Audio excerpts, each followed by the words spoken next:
Bismillah ar-Rahman ar-Rahim. Nazreen, Assalamu alaikum. Adab. Viewers, thank you so much for joining us again today. This is Mehdi Kazmi from Aulia Council of North America in New York with the third episode in our Marfat or Knowing series, where we are attempting to rebuild the narrative of Islam that led to a revolution based on the principles of the oneness of God and humanity brought about by the Quran and Sunnah, the finality of our Prophet, piety or taqwa, which is the topic for our discussion today, and the idea of the day of judgment, embodying the concept of accountability to God. In this and the netherworld, in our last episode, we discussed the Quran as the universal and comprehensive roadmap for humankind that extracted and simplified all the learning from previous Abrahamic traditions, combined with revelations to our Prophet ﷺ in the Quran, and launched Islam as a civilization building system. Last time we discussed the idea of the universality of the message of the Quran and our Prophet ﷺ, and some of the points brought out so wonderfully by my teacher, Dr. Zishan Misbai. These included oneness of God as a unifying factor for humans, putting all people as equals, the importance of human dignity for all as children of Adam, the Rahmat-e-Amma of Islam, which is universality for all beings.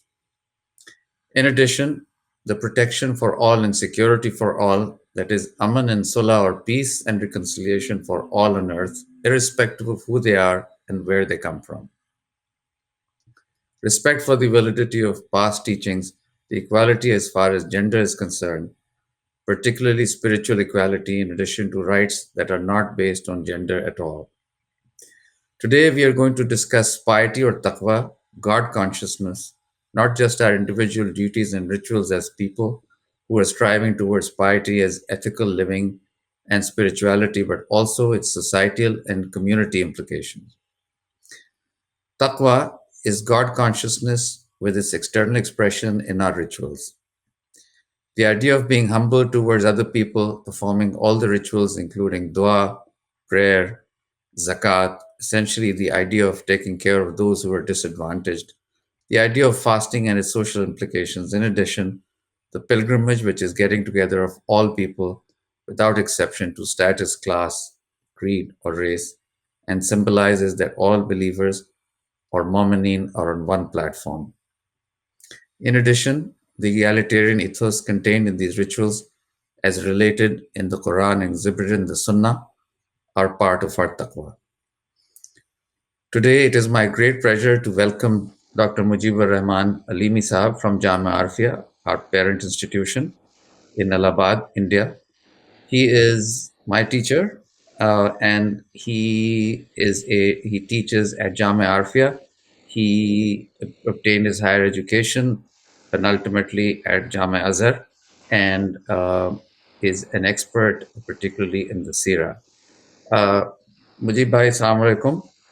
وعلیکم السلام ورحمۃ اللہ وبرکاتہ. آپ کو ہمارے programme میں پھر سے خوش آمدید. آپ سے بہت جیسے شکریہ. ذکر ہوا تھا کہ آج کا ٹاپک جو ہے وہ تقوی ہے اور اس کے جو سماجی پہلو ہیں ان کے اوپر ہم گفتگو کریں گے. آپ بسم اللہ کیجیے گا. بسم اللہ الرحمن الرحیم. السلام علیکم ورحمۃ اللہ وبرکاتہ. لفظ تقوی عربی کا لفظ ہے اور تقوی کا معنی خشیت، خوف، ڈر کے آتا ہے. قرآن میں اللہ رب العزت نے اتقو کے لفظ سے تقریباً اپنے بندوں کو 100 مقامات پر یا اس سے کچھ کم و بیش مقامات پہ اللہ رب العزت نے اپنے بندوں کو مخاطب کیا ہے. کہیں اللہ فرماتا ہے کہ اپنے رب سے ڈرو، کہیں فرماتا ہے اللہ سے ڈرو، کہیں فرماتا ہے جہنم کی آگ سے ڈرو. اس طریقے سے اللہ رب العزت نے اتقو کا لفظ قرآن مجید میں ارشاد فرمایا ہے. تو اللہ رب العزت نے اتنی تعداد میں بار بار متعدد بار جو قرآن میں اپنے بندوں کو مخاطب کر کے ڈرنے کی بات کہی ہے، تقوی اختیار کرنے کی بات کہی ہے، اس سے اندازہ ہوتا ہے کہ تقوی بہرحال بہت اہم چیز ہے. کوئی بڑی چیز ہے جس کے لیے اللہ رب العزت نے اتنی بار اپنے بندوں کو یاد دلایا اور ڈرنے کا حکم فرمایا ہے. تقوی کو عربی میں اہل زبان نے تقوی کی تعریف کرتے ہوئے اس کو ڈیفائن کرتے ہوئے فرمایا ہے التقوی ہے ان یجعل العبد بینہ و بین عذاب اللہ وقایتا وذالک بفعل ما امر اللہ بھی واجتناب ما نہی عنہ۔ تقوی یہ ہے کہ بندہ اپنے اور اپنے رب کے عذاب کے درمیان، اللہ کے عذاب اور اپنے درمیان کوئی ایسی دیوار، کوئی ایسی بنیاد بنا لے جو اللہ رب العزت کے عذاب سے بچنے کا وہ سبب ہو۔ اور یہ کیسے ہوگا؟ وَذَلِكَ بِفِعْلِ مَا أَمَرَ اللَّهُ بِهِ، یہ ہوگا اللہ تعالیٰ نے جن چیزوں کا حکم دیا ہے اس کو بجا لانے کے ذریعے، اور وَاجْتِنَابِ مَا نَهَى عَنْهُ، اور اللہ رب العزت نے جن چیزوں سے منع فرمایا ہے، روکا ہے، ان چیزوں سے رک جانے کے ذریعے۔ معلوم یہ ہوا کہ تقوی نام ہے اللہ رب العزت کے اوامر کو بجا لانے اور نواہی سے بچنے کا۔ اللہ رب العزت کے احکام کو بجا لانے کا نام تقوی ہے۔ اللہ رب العزت کے عذاب سے، اس کے قہر سے، اس کے جبر سے اور اس کی کبریائی کو پیش نظر رکھتے ہوئے بچنے کی کوشش کرتے ہوئے اس کے احکام پہ عمل کرنے کا نام تقوی ہے۔ اور تقوی دل کے کیفیت کا نام ہے۔ تقوی اختیار کرنے کا حکم اللہ رب العزت نے دیا ہے، تو ہر وہ عمل جو ہم انجام دیتے ہیں، اللہ کے حکم پہ عمل کرتے ہوئے ہم نماز پڑھتے ہیں، روزہ رکھتے ہیں اور دیگر عبادات کرتے ہیں، تو ان عبادات کے ساتھ ساتھ ہماری نیت اور ہمارے دل کی ایک کیفیت ساتھ ساتھ چلتی ہے۔ تو کیفیت کیا ہوتی ہے دل کے اندر کہ ہم کسی عمل کو، کسی عبادت کو اگر کر رہے ہیں تو کیوں کر رہے ہیں؟ اللہ کے عذاب سے بچنے کے لیے کر رہے ہیں، اللہ کو راضی کرنے کے لیے کر رہے ہیں، اللہ کے احکام پہ عمل کرتے ہوئے زندگی اسی لیے گزار رہے ہیں کیونکہ ہمیں یہ یقین ہے کہ ہم اللہ رب العزت کی بارگاہ میں ایک دن حاضر ہوں گے اور ہم کو اپنے اعمال کا حساب دینا ہے۔ تو یہ جواب دہی کا جو تصور ہے دل و دماغ میں اور قلب کی جو کیفیت ہے ہر عمل کے ساتھ، اس کیفیت کا نام تقوی ہے۔ اب جب بھی بندہ کسی کام کے قریب جائے گا تو وہ پہلے یہ دیکھے گا کہ اس کام کا اللہ رب العزت نے حکم فرمایا ہے یا اس سے روکا ہے۔ اگر اللہ کی بارگاہ میں جواب دہی کا یقین اس کو ہوگا اور اللہ کو حاکم مطلق کو جانتا ہوگا، تو کسی کام کو کرنے سے پہلے وہ اللہ کے احکام کو اور حکم کو دیکھے گا کہ اس کام کے کرنے میں اللہ کی رضا شامل ہے یا شامل نہیں ہے۔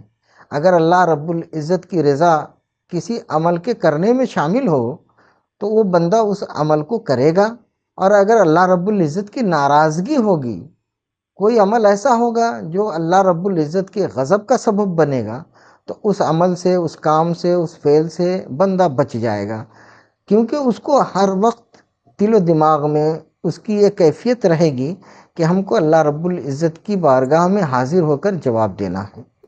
تو جواب دہی کے تصور کا نام تقوی ہے۔ اللہ رب العزت کی بارگاہ میں کھڑا ہو کر اپنے نامہ اعمال کو دیکھنے کے تصور کا نام تقوی ہے۔ اللہ رب العزت کی بارگاہ میں اپنے حساب و کتاب کے تصور کا نام تقوی ہے۔ اللہ رب العزت کے عذاب سے بچنے کے لیے جو طریقہ اپنایا جاتا ہے وہ اس کا نام تقوی ہے۔ ہر وہ عمل جو اللہ کے عذاب سے بچنے کے لیے کیا جائے اور ہر وہ عمل جو اللہ کو راضی کرنے کے لیے کیا جائے، اس عمل کے ساتھ جو نیت اور جو کیفیت چلتی ہے بندے کی، اس کا نام تقوی ہے۔ تو گویا معلوم ہوا کہ تقوی اللہ کے عذاب سے بچنے کا ایک بہتر ذریعہ ہے، اور یہ تقوی عبادت کی روح ہے، اور یہ اللہ رب العزت کو یہی مقصود ہے۔ اللہ رب العزت کو کسی عبادت کی کوئی حاجت نہیں ہے۔ اللہ رب العزت تو یہ چاہتا ہے کہ میرے بندے میرے احکام پہ عمل کریں اور پرامن زندگی گزارتے ہوئے، دوسروں کو سلامتی پہنچاتے ہوئے ہمارے پاس جب لوٹ کر آئیں تو ان کے نامہ اعمال میں ہمارے انعامات کے اسباب ہوں، اور ایسی نیکیاں ہوں ان کے نامہ اعمال میں جن نیکیوں کی بنیاد پہ وہ ہماری رحمتوں کے مستحق بن جائیں۔ تو اللہ رب العزت غفار ہے، اللہ رب العزت ستار ہے، وہ رحمان ہے اور رحیم ہے، اپنی رحمت کا وہ بہانہ ڈھونڈتا۔ تو تقوی دل کی کیفیت کا نام ہے، جو کیفیت ہم کو ہر عمل میں اللہ کے قریب کرتا ہے۔ تقوی کی بنیاد کیا ہے؟ تقوی کی بنیاد کو سمجھنا ضروری ہے۔ تو تقوی کی تعریف ہوئی، تقوی کی بنیاد کیا ہے؟ تقوی کی بنیاد ایمان ہے، ایمان باللہ، ایمان بالآخرت، یہ بنیادی چیز ہے تقوی کی بنیادوں میں، کہ جب تک کہ بندے کا ایمان اس کے رب پر، اس کے خالق پر، اس کے مالک پر، اس کے حاکم پر نہیں ہوگا، جب تک کہ اس کے دل و دماغ میں کوئی حاکم مطلق نہیں ہوگا، کسی ایسی ذات، ایسی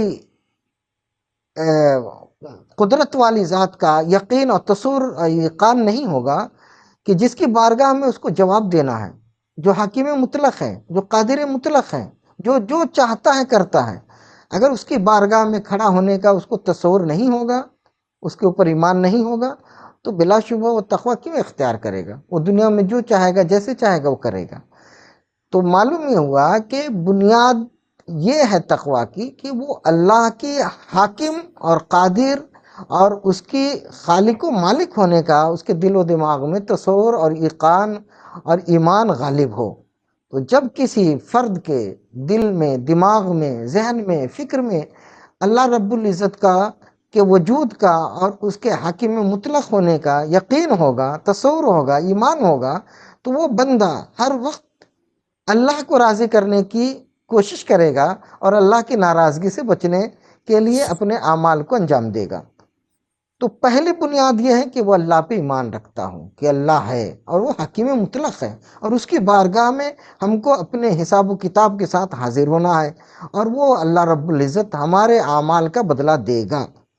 دوسرا تصور یہ ہے آخرت پر ایمان ہو کہ اللہ ہے، اور اللہ ہے تو اللہ رب العزت نے ایک سسٹم کے ساتھ ہم کو زندگی دی ہے، اور اس زندگی کے بعد ایک موت دی ہے۔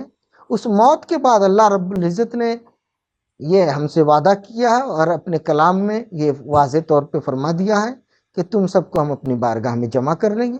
اللہ رب العزت ایک مقام پہ قرآن میں ارشاد فرماتا ہے اپنے بندوں کو مخاطب کرتے ہوئے، کیف تکفرون باللہ کنتم امواتا فاحیاکم ثم یمیتکم ثم یحییکم ثم الیہ ترجعون، کہ میرے بندو تم میری نافرمانی کیسے کرتے ہو؟ جب تم کچھ بھی نہیں تھے، تمہارا کوئی وجود نہیں تھا، تو تم کو ہم نے زندگی بخشی، پیدا کیا، پھر ہم تم کو موت دیں گے، پھر تم کو ہم زندگی دیں گے، اور پھر تم سب ہماری بارگاہ میں جمع کر دیے جاؤ گے۔ قرآن کے اس آیت کریمہ سے واضح طور پہ معلوم ہو گیا کہ اللہ رب العزت نے ہمیں زندگی دی ہے ایک رول کرنے کے لیے، ایک امتحان کے لیے، اور اس امتحان میں اس زندگی کا اگر ہم نے صحیح استعمال کیا، اللہ کے احکام کے مطابق زندگی گزاری، تو اللہ رب العزت جب ہمیں آخرت میں جمع فرمائے گا تو اپنی انعامات سے ہمیں سرفراز کرے گا۔ تو اس آیت کریمہ نے واضح طور پہ یہ بیان کر دیا کہ آخرت ہے، آخرت ہے، اور وہاں پہ ہمیں اپنے کیے کا بدلہ ملے گا۔ تو تقوی کی پہلی بنیاد اللہ کی معرفت، اور دوسری بنیاد آخرت کا یقین۔ آخرت کا یقین اگر نہیں ہوگا کہ ہم کو مرنا ہے اور رب کی بارگاہ میں حاضر ہونا ہے اور وہاں حاضر ہو کر اپنے کیے کا حساب و کتاب دینا ہے، اگر اس کا تصور نہیں ہوگا تو کوئی شخص اللہ رب العزت کے احکام کو کیوں بجا لائے گا اور اللہ سے کیوں ڈرے گا؟ وہ ڈر تو اسی وقت ہوتا ہے جب انجام اور رزلٹ کا خوف ہوتا ہے، جب نتیجے پہ نظر ہوتی ہے، جب جواب دہی کا تصور دل و دماغ میں غالب ہوتا ہے، تب خوف طاری ہوتا ہے، اور ایسا خوف جو ہم کو عذاب سے بچائے اور اللہ کی رضا کے قریب کر دے، اسی کا نام تقوی ہے۔ تقوی کی تیسری بنیاد رضائے الہی کی طلب ہے۔ ایک مومن بندہ جب وہ جانے گا کہ اللہ رب العزت کہ میرا ایک وجود ہے، ایک بندہ جب وہ جان لے گا کہ میرا ایک وجود ہے اور بہت سائنٹیفک طریقے سے اس وجود کو کسی نے بنایا ہے، تو اپنے وجود کے ذریعے وہ اپنے رب تک پہنچ سکتا ہے۔ اسی کو بعض صوفیہ نے کہا من عرف نفسہ فقد عرف ربہ، کہ جب ہم اپنے وجود میں غور کریں گے، اپنی عقل کی بنیاد پر، جو اللہ نے ہمیں عقل دی ہے، عقل سلیم دی ہے، اس کی بنیاد پر اگر وجود کی ساخت پر، اس کی تخلیق پر اگر غور کرتا ہے بندہ، تو بندہ اس کے خالق تک پہنچ جاتا ہے۔ انسان کے عقل کا کمال یہ ہے کہ وہ اپنے وجود میں غور و خوض کر کے اپنے خالق کو دریافت کر لے، اپنے خالق کی معرفت حاصل کر لے۔ جب بندے کو اپنے وجود کی اہمیت کا علم ہوگا تو اس کے خالق و مالک کا علم ہوگا۔ جب خالق و مالک کا علم اور اس کو معرفت حاصل ہو جائے تو بلا شبہ یہی چیز کافی ہے کہ بندہ اپنے رب سے محبت کرنے لگے، اگر عقل سلیم رکھتا ہے تو، کہ جس رب العزت نے ہم کو ایسی نعمتوں سے نوازا ہے کہ جسم کی ایک ایک چیز کی ہم قدر و قیمت ادا کر ہی نہیں سکتے، نہ اس کا شکر ادا کر سکتے، تو بلا شبہ اس خالق و مالک سے ہم کو محبت ہو جائے گی کہ اس خالق و مالک نے بغیر کسی معاوضے کے، بغیر ہماری طرف سے کسی پیشکش کے، بغیر کسی ہمارے مانگے ہوئے ہم کو اتنی بڑی بڑی نعمتوں سے نوازا ہے۔ تو اللہ رب العزت کے خالق مالک ہونے کا جس قدر تصور بڑھتا جائے گا اسی قدر ہمارے دل و دماغ میں اس سے محبت بڑھتی چلی جائے گی۔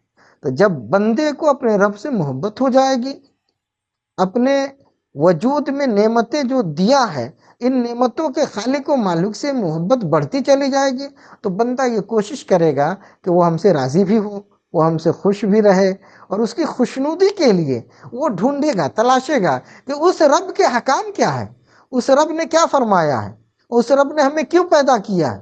تو جب وہ تلاش میں سرگردہ ہوگا تو اس کو پتہ ملے گا کہ انبیاء کرام کا جو ایک سلسلہ آیا ہے اور آخری نبی محمد رسول اللہ صلی اللہ علیہ وسلم کو اللہ رب العزت نے ایک دستور، ایک نظام اور پوری شریعت دے کر کے جو بھیجا ہے، اس شریعت تک اس کی رسائی ہوگی، اور اس شریعت میں جب وہ غور کرے گا، قرآن کی آیتوں کو جب پڑھے گا، اللہ کی نشانیوں تک کے وہ جب پہنچے گا تو اللہ کی معرفت میں اس کا دل دماغ اور مطمئن ہوتا چلا جائے گا، اور جس قدر اس کے دل و دماغ میں اللہ کی معرفت اور اللہ کی محبت سرایت کرے گی، اسی قدر وہ اللہ رب العزت کو راضی کرنے کے لیے اور اس کی فرما برداری کرنے کے لیے اپنے آپ کو وہ راضی پائے گا اور تیار پائے گا۔ تو رضائے الہی کی طلب پیدا ہو جائے گی، اور جس کے اندر رضائے الہی کی طلب پیدا ہوگی تو بلا شبہ وہ پہلے غور کرے گا کہ جو میرا خالق و مالک ہے، جو میرا مقصود و مطلوب ہے، جو میرا محبوب ہے، میرے محبوب کی رضا کیا ہے، میرا محبوب مجھ سے کیا چاہتا ہے، وہ کن اعمال کو کرنے میں وہ خوش رہے گا اور کن اعمال کے نہ کرنے سے وہ خوش رہے گا۔ تو جن جن اعمال کے کرنے کا اللہ رب العزت نے حکم دیا ہوگا ان اعمال کو بندہ بجا لائے گا، اور جن اعمال سے اللہ رب العزت نے روکا ہوگا وہ اس سے ایٹومیٹک وہ رک جائے گا۔ اسی کا نام تقویٰ ہے۔ تو تقویٰ کی تیسری بنیاد رضا الہی کی طلب ہے۔ تقویٰ کی ایک بنیاد نفس کا محاسبہ بھی ہے کہ ہم کسی کام کو کرتے ہیں تو اللہ رب العزت نے ہم کو فطرت سلیمہ پہ پیدا کیا، انسان کو فطرت پہ رکھا، تو انسان کی فطرت کا تقاضا یہ ہے، طبیعت کا تقاضا یہ ہے، خواہ وہ انسان کسی دھرم سے تعلق رکھتا ہو، لیکن اس کی طبیعت کا اور اس کی فطرت کا، اس کی نیچر کا یہ تقاضا ہے کہ وہ ظلم نہیں چاہتا ہے، وہ بھلائی چاہتا ہے، وہ لوگوں کو نقصان پہنچانا نہیں چاہتا ہے، بھلائی پہنچانا چاہتا ہے، وہ معاشرے میں امن چاہتا ہے، معاشرے میں خون خرابہ نہیں چاہتا ہے۔ تو جب وہ کبھی کوئی غلطی کر جائے گا تو اس کی عقل کا بھی تقاضا یہی ہے اور اس کی نیچر اور فطرت کا بھی تقاضا یہی ہے کہ وہ اس پہ شرمندہ ہوگا، اس کے نفس کی طرف سے اس کے اوپر ملامت کی جائے گی، اور اگر وہ نفس کی ملامتوں کو وہ شعور میں لاتا ہے، سمجھنے کی کوشش کرتا ہے، تو یہی محاسبہ نفس ہے، اور نفس کا محاسبہ کرنے والا بھی خیر تک پہنچ سکتا ہے۔ تو اس محاسبہ نفس کے ذریعے بھی انسان تقوی کے دائرے میں آ سکتا ہے۔ تو تقوی کی ایک دوسری چوتھی بنیاد محاسبہ نفس بھی ہے کہ ہم ہر دن اپنے نفس کا محاسبہ کریں، اپنے اعمال کا محاسبہ کریں کہ ہم نے کون سا کام اچھا کیا اور کون سا کام برا کیا، اور اس سے بھی ہم کو تقوی کے دائرے میں پہنچنے میں آسانی ہوگی۔ اور تقوی کی ایک بنیاد شریعت کی پیروی ہے۔ جب ہم اللہ کی معرفت حاصل کرتے ہیں اور اللہ کے احکام کو تلاش کرتے ہیں، عقل سلیم کا جو تقاضا ہے اس پہ بندہ اترتا ہے، اور ایک بندہ خواہ وہ پہاڑ میں پیدا ہوا ہو، جنگل و بیابان میں پیدا ہوا ہو، لیکن اپنے وجود میں غور کر کے اگر اپنے رب تک کے پہنچ جاتا ہے عقل سلیم کا تقاضا یہی ہے کہ پہنچنا چاہیے۔ تو جب رب کی معرفت اسے مل جاتی ہے تو رب کے احکام کی معرفت کی طرف وہ سرگردہ ہوگا، جو پہلے میں کہہ چکا۔ تو جب رب کی معرفت حاصل ہو جائے گی، رب کے احکام کی معرفت حاصل ہو جائے گی، رب کے پیغمبر اور رسول کی معرفت حاصل ہو جائے گی، تو ایک نظام جس کو شریعت کہتے ہیں، ایک نظام جس کو قرآن کے نام سے ہم تعبیر کرتے ہیں، ایک نظام جو اللہ نے اپنے پیغمبر پہ نازل فرمایا، اس نظام تک کے اور اس دستور العمل تک کے، اس دستور حیات تک کے اس کی رسائی ہو جائے گی۔ تو اسی کو شریعت کہتے ہیں۔ اور شریعت مطہرہ کو جب وہ دیکھے گا، پڑھے گا، غور کرے گا، تو اس میں اس کو جینے کا، عبادت کرنے کا، معاملات کرنے کا، اخلاق کے ساتھ سماج میں رہنے کا سلیقہ ملتا ہوا نظر آئے گا۔ تو جو دستور العمل قرآن کی شکل میں اللہ رب العزت نے اپنے آخری نبی محمد رسول اللہ صلی اللہ علیہ وسلم پہ نازل فرمایا، اس دستور العمل میں، اس دستور حیات میں انسان اپنے گھر میں کیسے زندگی گزارے، اپنے سماج میں کیسے زندگی گزارے، اور اپنے رب کے ساتھ اس کا کیا تعلق ہونا چاہیے، خالق کے ساتھ کیا تعلق ہونا چاہیے، خلق کے ساتھ کیا تعلق ہونا چاہیے ایک بندے کا، ان ساری چیزوں کو قرآن، ان ساری چیزوں کی طرف قرآن ہماری رہنمائی کرتا ہوا نظر آتا ہے۔ تو قرآن کی ان تعلیمات پہ جب وہ عمل کرنے لگے گا تو بہت ساری خوبیاں اس کے اندر پیدا ہو جائیں گی۔ عبادت کا طریقہ بھی اسے مل جائے گا، معاملات کے طریقے بھی اسے معلوم ہو جائیں گے، اخلاقیات بھی اسے معلوم ہو جائیں گے۔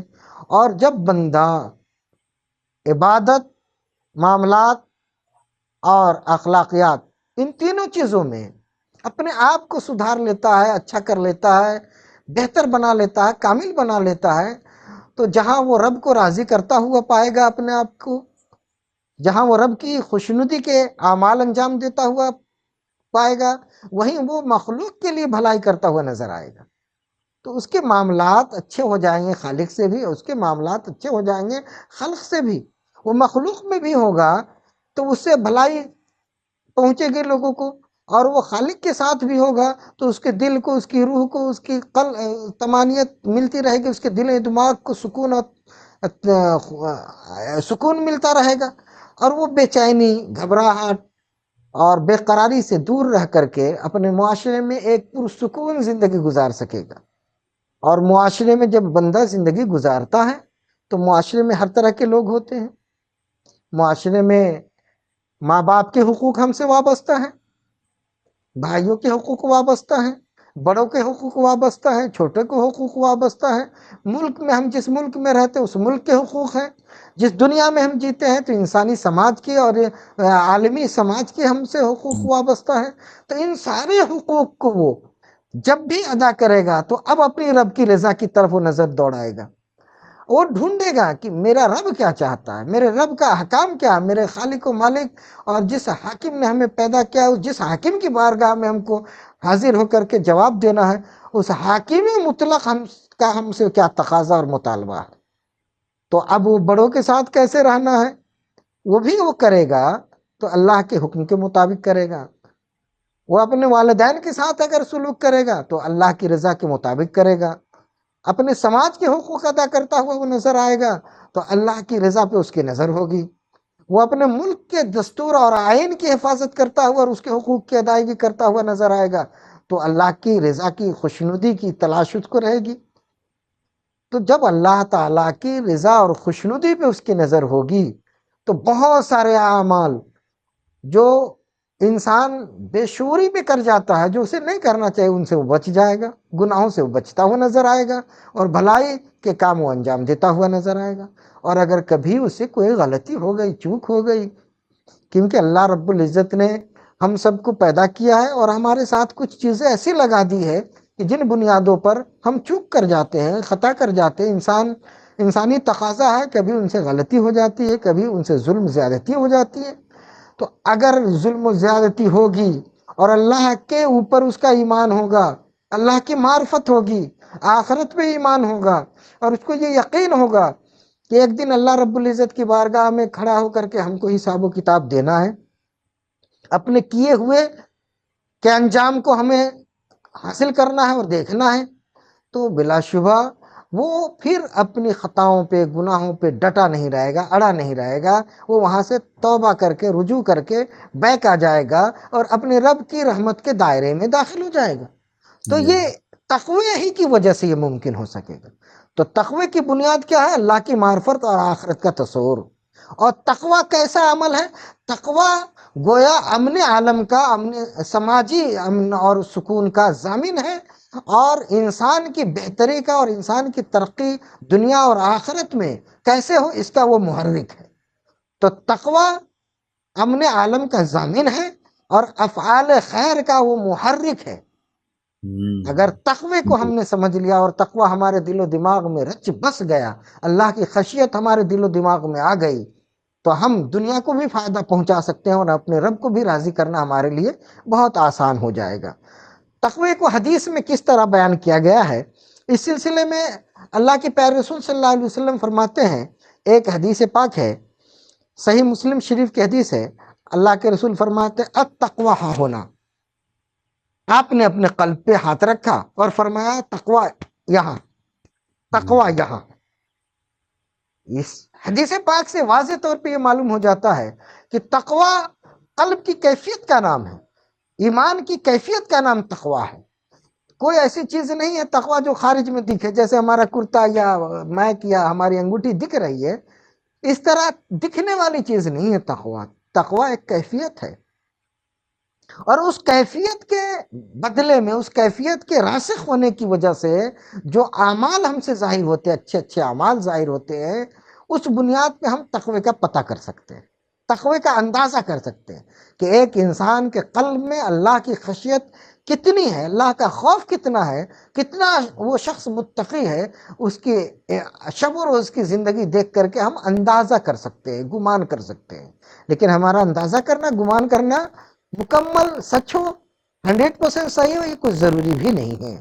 تو تقوی دل کی کیفیت کا نام ہے، ایمان کی کیفیت کا نام ہے، اور اس تقوی کی بنیاد پہ اچھے اعمال ہم سے نکلتے ہیں، انجام پاتے ہیں، ہم اللہ کی عبادت میں بھی کامل ہوتے ہیں، اور مخلوق کے ساتھ معاملات میں بھی ہم اچھے ہوتے ہیں، اور اپنے اخلاق کو بھی ہم درست اور اچھا پاتے ہیں۔ تو یہ تقوی کے ثمرات میں سے آئیں گے۔ جی، حدیث پاک میں اللہ رب العزت نے حدیث پاک میں اللہ کے پیارے رسول صلی اللہ علیہ وسلم نے ایک مقام پہ ارشاد فرمایا، اتق اللہ حیثما کنت، تم اللہ سے ڈرو جہاں کہیں بھی تم رہو، تم جس حال میں رہو، جس کیفیت میں رہو، جس عمل میں رہو، زندگی کے جس موڑ پہ رہو، دنیا کے جس خطے میں رہو، لیکن اللہ سے ڈرتے رہو۔ اگر انسان ماں باپ کے ساتھ ہے تب بھی وہ اللہ کی خشیت اور اللہ کے احکام پہ نظر رکھے، اگر اپنی اولاد کی تربیت میں مصروف ہے تب بھی وہ اللہ تعالیٰ کی خشیت اور اس کے احکام پہ نظر رکھے، اور اگر وہ کسی انسٹیٹیوٹ میں، کسی یونیورسٹی میں، کسی درسگاہ میں، کسی کالج میں، کسی مدرسے میں دینی یا عصری تعلیم دے رہا، اپنے بچوں کے ساتھ ہے، طلبہ کے ساتھ ہے، تب بھی وہ اللہ رب العزت کی خشیت اور اس کے احکام پہ وہ نظر رکھے۔ اگر غافل ہوا تو اس سے چوک ہو جائے گی۔ اللہ کی خشیت کا جب تصور اس کے دل سے، دماغ سے نکل جائے گا تو ظلم و زیادتی کا اندیشہ بڑھ جائے گا۔ تو جب تک کہ بندے مومن کا قلب اللہ کی خشیت سے سرشار ہوگا، اللہ تعالیٰ کے خوف سے لبریز ہوگا، اس وقت تک کہ بندہ مومن اپنے جانتے ہوئے میں کوئی ایسا عمل نہیں انجام دے سکتا جو عمل اللہ رب العزت کی ناراضگی کا سبب ہو۔ وہ ہر وقت اللہ کو راضی کرنے ہی کی فکر میں ہوگا۔ تو اللہ کے پیارے رسول نے فرمایا اتق اللہ حیثما کنت، کہ تم اللہ سے ڈرو جہاں کہیں بھی تم رہو، جس حال میں ہم رہیں، جس خطے میں ہم رہیں، سیاست میں رہیں، مذہب میں رہیں، تجارت میں رہیں، تعلیم میں رہیں، دنیا کے جس خطے میں، جس پیشے میں، جس ہنر میں رہیں، ہم اللہ سے ڈرتے رہیں۔ جب یہ معاملہ ہو جائے گا ہمارا اور ہمارے قلب کا، ہمارے ایمان کا، تو یہ ہم کامیابی کے اس موڑ پہ ہوں گے، اپنی ذمہ داری کی ادائیگی کے اس مقام پہ ہوں گے جہاں سے اللہ رب العزت کے انعامات کے دروازے کھلتے۔ اللہ رب العزت قرآن مجید میں ارشاد فرماتا ہے، اپنے بندوں کو مخاطب کرتے ہوئے اپنے پیارے رسول صلی اللہ علیہ وسلم سے فرماتا ہے، قل، اے رسول آپ فرما دیجئے، یا عبادی الذین،